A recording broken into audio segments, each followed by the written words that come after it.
नमस्कार, स्वागत है आपका। अभिनंदन स्वीकार करें जितेंद्र त्रिपाठी का।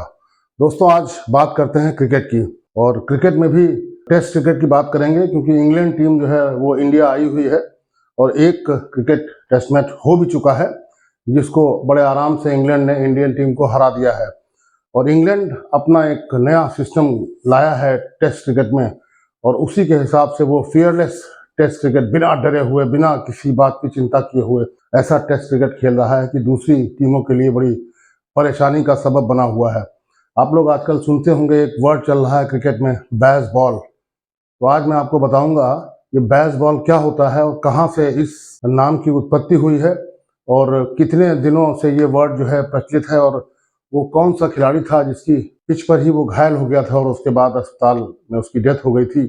ये सब मैं आज आपको बताने वाला हूं, और क्या इसका फर्क पड़ने वाला है अपने टेस्ट क्रिकेट में जो आने वाले दिन हैं, और कैसे टेस्ट क्रिकेट का प्रारूप बदलेगा और क्या होने वाला है टेस्ट क्रिकेट में इस बेसबॉल क्रिकेट के कारण। तो चलिए शुरू करते हैं इसकी चर्चा। दोस्तों, ये स्क्रीन पर आप देख रहे हो, ये इंग्लैंड के कोच हैं ब्रेंडन मैकुलम।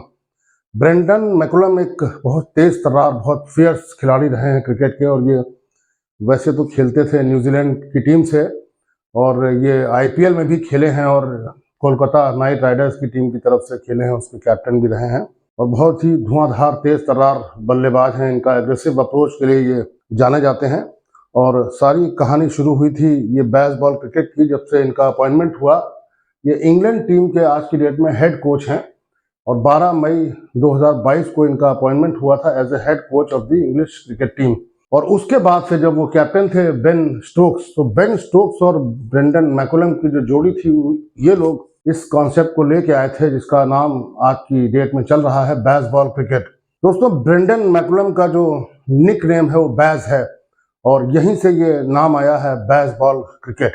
और इन दोनों की जोड़ी, मतलब कोच और बेन स्टोक्स जो कैप्टन है इंग्लैंड टीम की, इन लोगों ने ही इस कॉन्सेप्ट को आगे बढ़ाया और कहा कि इंग्लैंड की टीम अब जो है बेसबॉल क्रिकेट बहुत तेज तर्रार तरीके से, बिना किसी डर के, बिना किसी चिंता के खेलेगी। तो आइए देखते हैं आगे क्या आपके लिए स्टोर में है।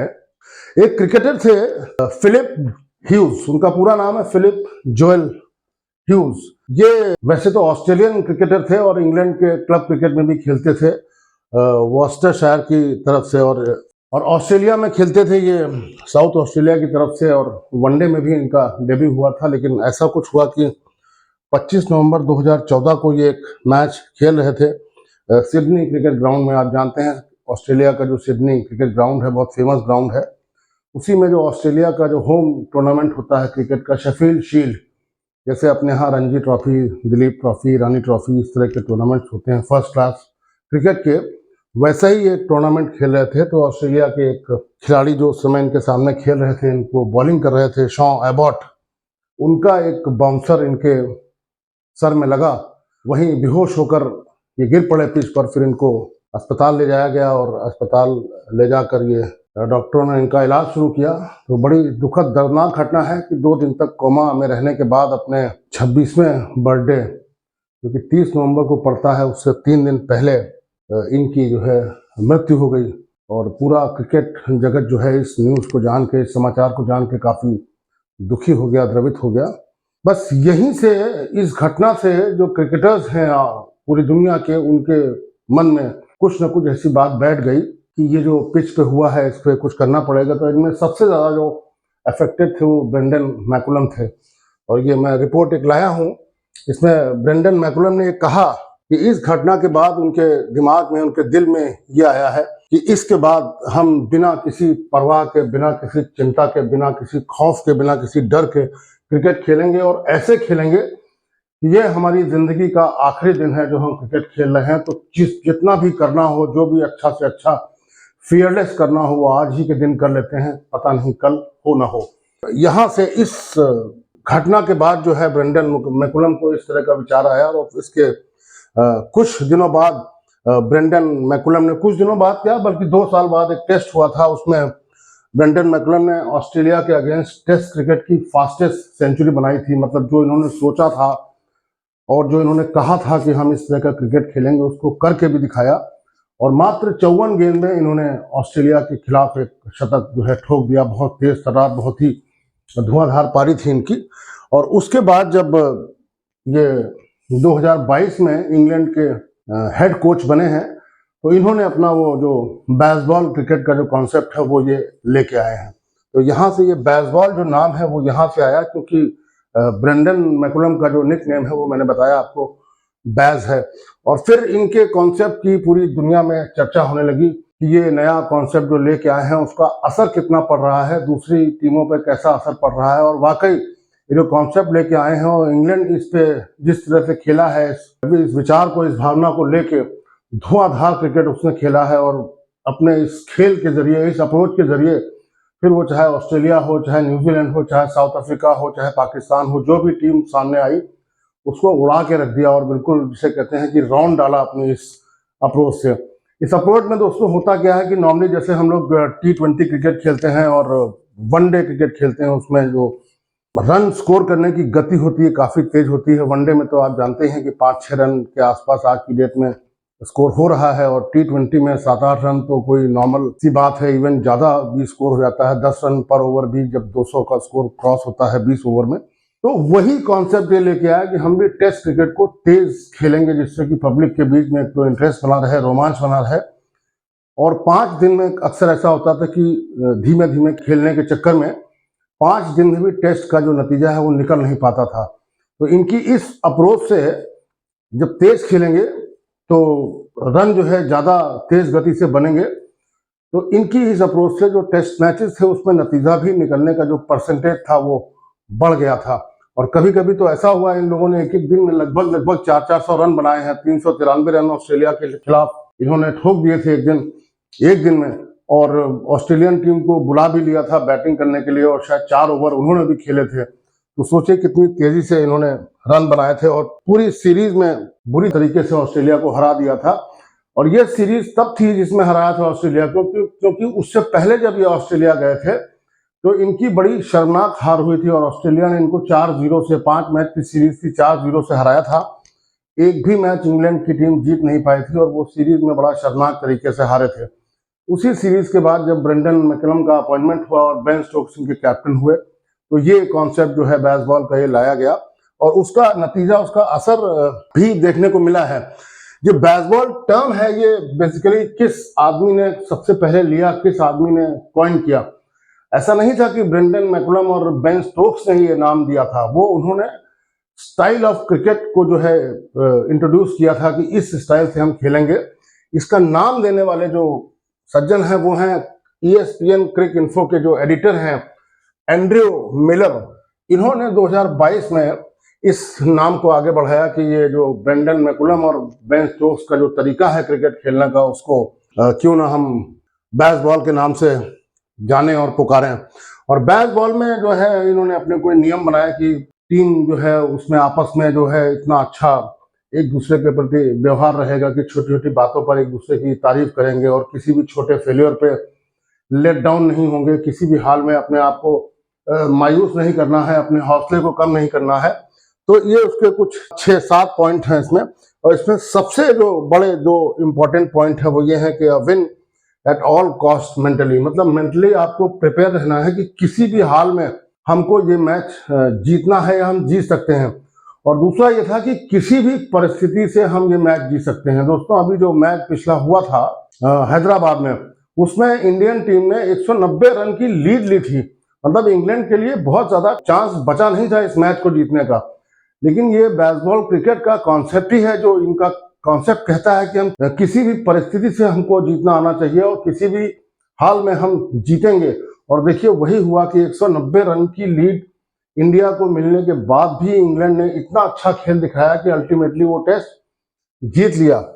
तो ये इनके जो 6-7 पॉइंट है उनमें मेन जो पॉइंट है, नो फियर ऑफ फेलियर, किसी भी हाल में ये डरना नहीं है कि हम फेल हो गए तो हमको किसी भी तरीके से अपने मन को मारना है या मायूस करना है। तो जैसा मैंने आपको बताया कि बेसबॉल जो है एसेंशियली मतलब बहुत तेज रन बनाने की गति है, बहुत तेजी से रन बनाने का कॉन्सेप्ट है, और इंग्लैंड की टीम उसी पे चल रही है और उसी के हिसाब से खेल रही है। और उसके बाद से इंग्लैंड का जो जब से ये बेसबॉल क्रिकेट इन्होंने खेलना शुरू किया है तो इंग्लैंड का परफॉर्मेंस वाकई बहुत अच्छा हुआ है, और जो बाकी टीमें हैं वो इनसे काफी एक तरह से खौफ खाने लगी हैं कि इनका जो अप्रोच है वो बड़ा खतरनाक है। और उसके बाद से इंग्लैंड ने 18 मैचेस खेले हैं टेस्ट क्रिकेट में, जिसमें कि 13 मैच जीते हैं, 1 मैच ड्रॉ हुआ है, 4 मैच हारे हैं, और 72.22% इनका जो है विनिंग रेट रहा। तो अच्छा खासा परफॉर्मेंस इंग्लैंड की टीम कर रही है और दूसरी टीमों के लिए अपने खेल की इस अप्रोच से सरदर्द बनी हुई है। और ऐसा अफेक्ट हुआ है बेसबॉल का, अगर आप इंग्लैंड की टीम का रिकॉर्ड देखें कि जब से मैकुलम जो है अपॉइंट हुए थे उस समय इनकी हार का सिलसिला ये हुआ करता था जो ये दिखाया गया है, और इतना सिर्फ ये जीत पाते थे, थोड़ा सा हिस्सा था इनकी जीत का परसेंटेज, और मैकुलम के आने के बाद ये जीत का परसेंटेज बढ़ गया, ये हार का परसेंटेज बहुत कम हो गया। तो ये फर्क पड़ा है बेसबॉल का। और बाकी टीमों का हाल आप देख सकते हैं, टेस्ट रिकॉर्ड जो है सिंस जून 1, 2022, 12 मई 2022 को इनका अपॉइंटमेंट हुआ था ब्रेंडन मैकुलम का as head coach of England. और उसके बाद से इंग्लैंड का परफॉर्मेंस आप देख लीजिए कि 12 मैच खेले हैं उसमें 10 जीते हैं, और इनका जो रन रेट है स्कोर करने का, जो बैटिंग करते हैं इंग्लैंड के बल्लेबाज, 4.76 रन पर ओवर के हिसाब से लोग बना रहे हैं, जो कि दुनिया की सारी टीमों से बहुत ही अच्छा है, बहुत ज्यादा अंतर है इसमें। और ऑस्ट्रेलिया का वहीं आप देखिए, इनका जो स्कोरिंग रेट है वो 3.56 रन पर ओवर है, न्यूजीलैंड का 3.44 है, और वहीं अगर नीचे आएंगे इंडिया को देखेंगे तो 3.34 है, पाकिस्तान का 3.12 है, और वेस्ट इंडीज का 3.03 है। तो अगर आप फर्स्ट और सेकंड का देख लें इंग्लैंड और ऑस्ट्रेलिया का, ऑस्ट्रेलिया वाले अपने आप में बहुत तेज रन बनाने के लिए जाने जाते हैं, लेकिन ऐसे मान लीजिए कि अगर ऑस्ट्रेलिया ने 100 ओवर खेले तो वो 356 रन बनाएगा, वहीं पे इंग्लैंड ने अगर 100 ओवर खेले तो वो 476 रन बनाएगा। तो यहीं पे आपको एवरेज जो डिफरेंस है गेम का वो दिख जाता है। और जो after the introduction of baseball जो कॉन्सेप्ट है उसके बाद से जो रन रेट जो इंक्रीज हुआ है टीमों का, उसका भी एक टेबल आपके सामने है कि सबसे ज्यादा परफॉर्म जो अच्छा जिस टीम ने किया है वो तो निश्चित रूप से इंग्लैंड ही है।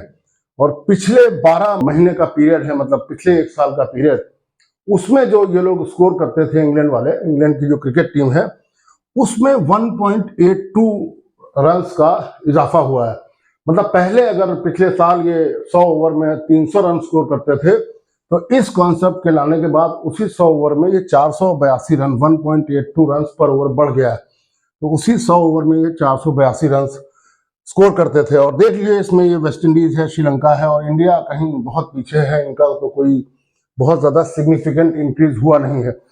तो ये तय बात है कि इंग्लैंड की इस खौफनाक अप्रोच को, इस बोल्ड अप्रोच को, इस बहादुरी वाली जो अप्रोच है, इसको काउंटर करने के लिए इंडिया वालों को भी जो बाकी बचे हुए 4 टेस्ट मैच हैं इसमें बहुत ही खौफनाक खेल और बहुत ही अपना कौशल पूरा दिखाना होगा, वरना इंग्लैंड जो है ये सीरीज को किसी भी हाल में जीतने के लिए तैयार खड़ी हुई है। और जिस तरह से खेल रही है लगता है कि इंडिया को बहुत कड़ी टक्कर देगी और इंडिया को बहुत अच्छा खेलना पड़ेगा। दोस्तों ये बेसबॉल का जो कॉन्सेप्ट है इससे मुझे ऐसा लग रहा है, क्योंकि 2 ही साल इसको अभी आए हुए हैं, मुझे ऐसा लगता है कि इतनी ज्यादा अगर रन रेट जो है इंक्रीज होगा तो वो दिन दूर नहीं कि अगर हम लोग टेस्ट मैच में 700-800 रन एक पारी में, हालांकि पहले भी बन चुके हैं, लेकिन उसको हम ज्यादा देखेंगे अब। और जो 5 दिन में जो जितने रन बनते थे, मान लिए 1200 रन बने, 1500 रन बने, और कोई ताज्जुब नहीं है कि 5 दिन में शायद 2-2 हजार रन भी बन जाए। ऐसा मुझे लगता है कि इस बेसबॉल का जो कॉन्सेप्ट है इसका असर होने वाला है। तो चलिए, मुझे लगा कि बेसबॉल का सारा कॉन्सेप्ट जो था, जो उसकी उत्पत्ति कहाँ से हुई, वो शब्द कहाँ से आया, किसने उस टर्म को कॉइन किया, ये सब मैंने आपको बता दिया। मुझे लगता है कि ये छोटा सा प्रेजेंटेशन आपको अच्छा लगा होगा। अच्छा लगा हो तो मेरे चैनल को सब्सक्राइब करें, लाइक करें और शेयर करें। और हाँ, ये कमेंट भी करें कि इंडिया को इस कॉन्सेप्ट से लड़ने के लिए या इसके मुकाबले खड़े होने के लिए क्या करना चाहिए इंडिया की टीम को।